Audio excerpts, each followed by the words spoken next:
You're judged by the company you keep. Have you ever heard that expression? That's a tricky one. What does that have to do with us being with people, loving our neighbors, being a welcoming individual? Well, we're going to answer that today with a story. And it's not going to be an action figure story this week. This week, we've got a real life story about the prodigal son. Go team. Jesus spent time with all sorts of people, even people who had done bad things.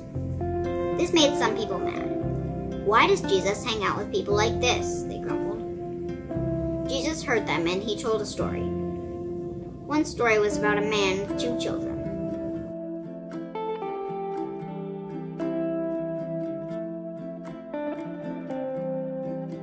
One was a bit wild and a little bit of a troublemaker.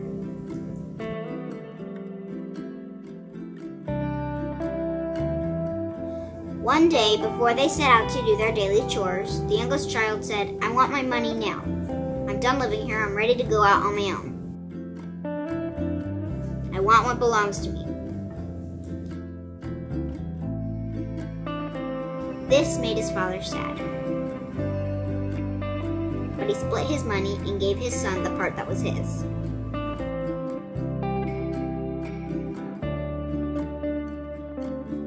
The younger son packed his bag and headed out away from home.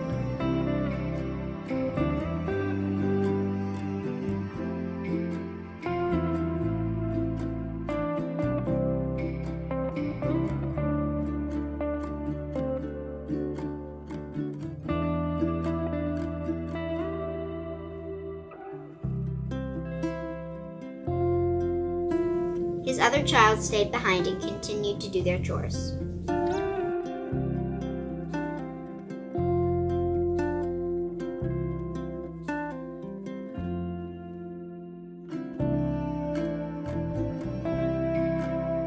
His son set up a new life for himself in a place that seemed to be just like the kind of place he wanted to live his whole life.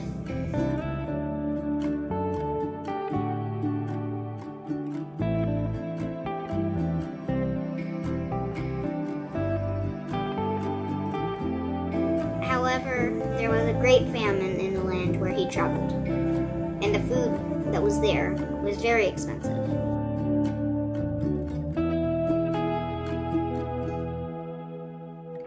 He struggled to keep up with his new life, and quickly ended up having no place to stay and nothing to eat. He thought to himself, "When I was at home, even the people who worked for my family had enough to eat and a place to sleep. I am starving. I have to go home, and perhaps if my family won't accept me back to their home as a son, they will accept me back as a worker, and I can work for my family." The boy's father saw his son coming from a great distance away.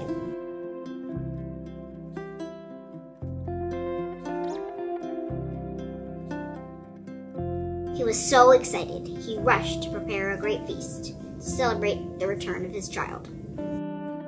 His other child asked, "Why are you so excited to have him back?" I have stayed here and worked. I have done all you have asked. Why do you not throw a feast for me?" And the father said, "Because what once was lost is now found, and that is always great news."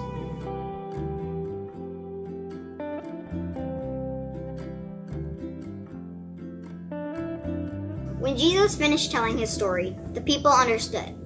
Regardless of your mistakes, you are always welcome back to the Lord's table. And just like the father in the story, Jesus celebrates when lost things are found. Every time something lost is found again, God celebrates. God gives thanks. That's a really great story. Really good news to hear for all of us when we struggle with our own insecurities of where we've made mistakes, where we've missed the mark, where we have strayed from the path, maybe made decisions that have hurt our neighbors, that have hurt relationships. We have a chance to return. We're invited. We don't come back to a God that goes, "See, I told you so. We don't come back to a God who says, "See, this is why you never should have failed," right? Thank goodness we have a God who's like the Father and says, "I'm so happy you returned. Come to my table. You are always welcome."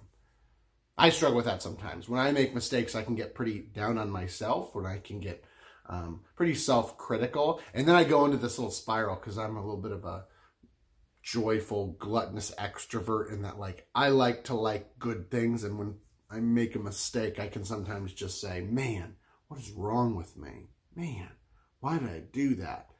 Which is fair. I guess there's some place for shame, I guess. But the truth is, we always have a chance to start again.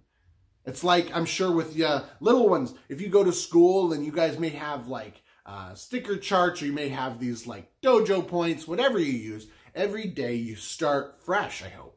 That's the idea, is every day you start again. You have the opportunity to do the right thing. You have the opportunity to make choices that'll help your neighbor after maybe making mistakes that you realize, "Oh, that hurt my neighbor.